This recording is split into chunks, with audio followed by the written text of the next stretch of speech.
the road world, the road comedy world, it certainly has its share of bad actors.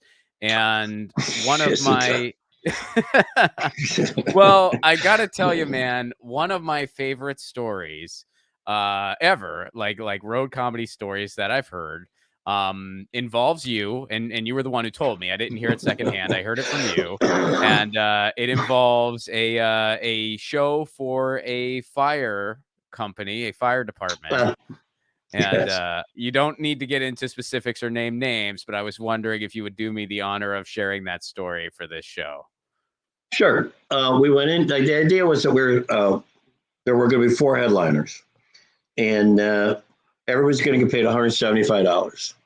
Um, which was Which just so people know, that's not like that's a that's lower lowballing, rate. right? Yeah, that's a low But the rate for idea was him. that we went in there to raise money for this volunteer fire company. The idea is that they make the money. We don't make the Right. money; they make the money, and basically the $175 covers your expenses.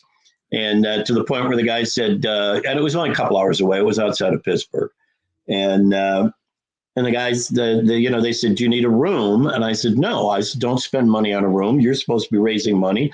I don't need any of that stuff. Just, I'll come in, I'll do the show, and then I'll go home, and I won't bother anybody." So it was all set up that the four of us would come in and do the show. I was supposed to go on last, whatever.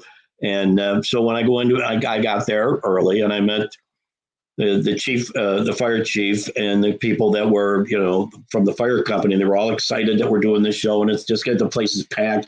I mean, like everybody in the town showed up, and it's just fantastic, and they're so happy. And the guy, one guy said to me, he goes, "Are you any good?" I go, "Well, I do all right."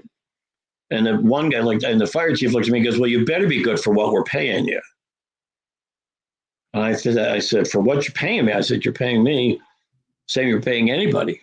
He goes, "Oh no, we're paying you a lot more." I go, "No, you're paying me $175, just like the other three guys." And he goes, "No, we're paying you like $1,300. I go, "Well, you might be paying somebody $1,300, but it isn't me." I said, "If you remember, I told you I didn't even want a room because you're supposed to be making money off of this." But now the other three guys have shown up at this point. I said to him, I look at him, I go, "Okay, here's the other three guys. They all know me." I asked one guy, I go, "How much you getting paid?" 175. "How much you get paid?" 175. "How much?" I said, "I'm getting paid the same thing." I said, "If somebody told you anything, that they lied to you and they're taking your money."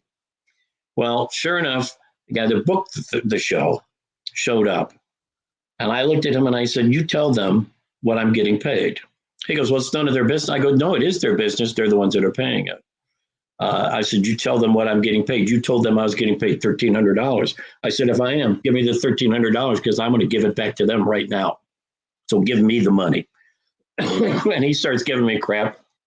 Now I am standing in a room of about 400 people, and I'm loud.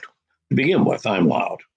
And I'm screaming at this guy, telling him how he's screwing this town. He's screwing the fire chief. He's screwing the fire company. He's screwing these people that can't buy a hose now because they don't have the $1,300 they think they're paying me, and he's taking the money and everything else. And I said, "I'll tell you what, I'm just stand right here until you tell them the truth. And if you don't tell them the truth, I'm going to walk out right now." So he wants to, make a big deal of it. I said, "Okay, that's it." I said, I looked at the crowd and I go, "I'm sorry. I'm not going to do this. This man is taking your money," and yada. So I left. I walked out. Well, he chases me out in the parking lot, goes, "You have to go out and perform. You have to go out and perform." I got, "You go in and tell him." I said, "Here's the deal. You go in and tell him the exact truth of what's going on and where the money's going." So we went back in there and he confessed everything. Then he looks at me, he goes, since I'm putting the show on, you're going on second now." I go, "You put me on, whatever you want." And I looked at the two guys who I knew that had to follow me. I just looked at them and I said, "I'm sorry." And they go, "For what?" I go, "You're going to have a really rough time tonight." And they go, oh shit, It's like, because now I'm pissed. And the fire chief looks at me and he goes, "Are you going to be able to do a show?" I go, "Oh, I'll be able to do a show. You'll see the show." And I went up there. Now you have to understand, half an hour before, everyone in that room heard me defend them. Everyone in that room heard me stand up for them. Everyone in that room is on my side. Of course. And I went up there and I exploded on the stage. And I never say I had a great show, but I had a show that was probably one of the best I've ever done. And I just pounded it. And I looked at the two guys and I said, that's why I'm sorry. And they were like, I said, they go, well, can't blame you. I go, well, I couldn't hold back tonight. Well, did the other comics see what happened? Did they see what happened when the other comics knew what was going on at this point, yeah. Mm-hmm. And then they saw all of the stuff that happened from there. And I stood there, and as soon as I walked off the stage, I said, pay me. And I made him count out the money in front of everybody that was there. And they saw that I got $175, and I gave $50 to the chief and said, put that in your fund, and I left. And that was it. Because I just, something, I hate when people, it's like people go, well, this is what you said you'd work for. I said, and that's what I will work for. I said, but that means that you don't go in there and tell them that I'm charging them more, because now you're using my name, you're using my reputation to screw somebody. Oh yeah, it's incredibly right. Yeah, it's incredibly unethical. Well, what was the Booker's confession? What was the confession like? Well, he was, he's all hangdog and everything else, and he's sitting there trying to talk to I go, I can't hear you. I don't think the chief or the fire chief can hear you. I don't think his lieutenants can hear you. I don't think anybody in this room can hear you. Why don't you tell them exactly what's going on?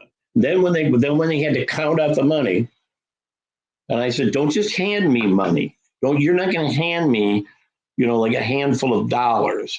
You're going to count every dollar you put in my hand, so they see that's exactly what I got.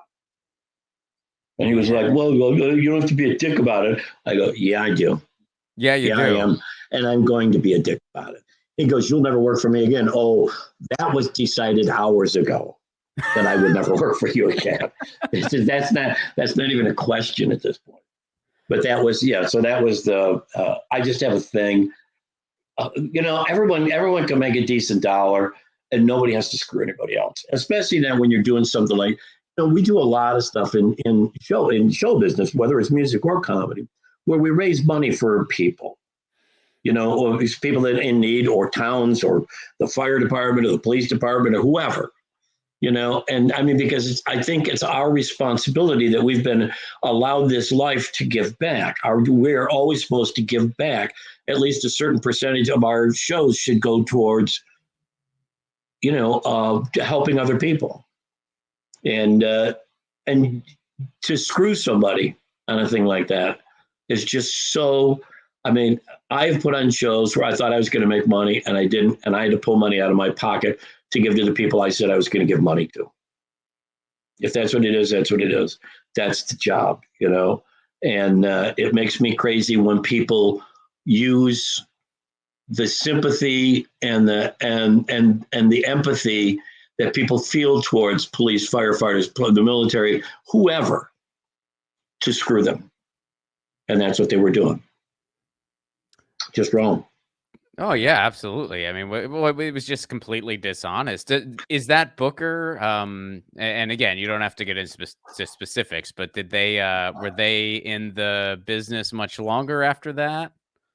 I don't know if he was or not. I never had any other dealings with him, and I never heard anything. Believe it or not, he never called me again.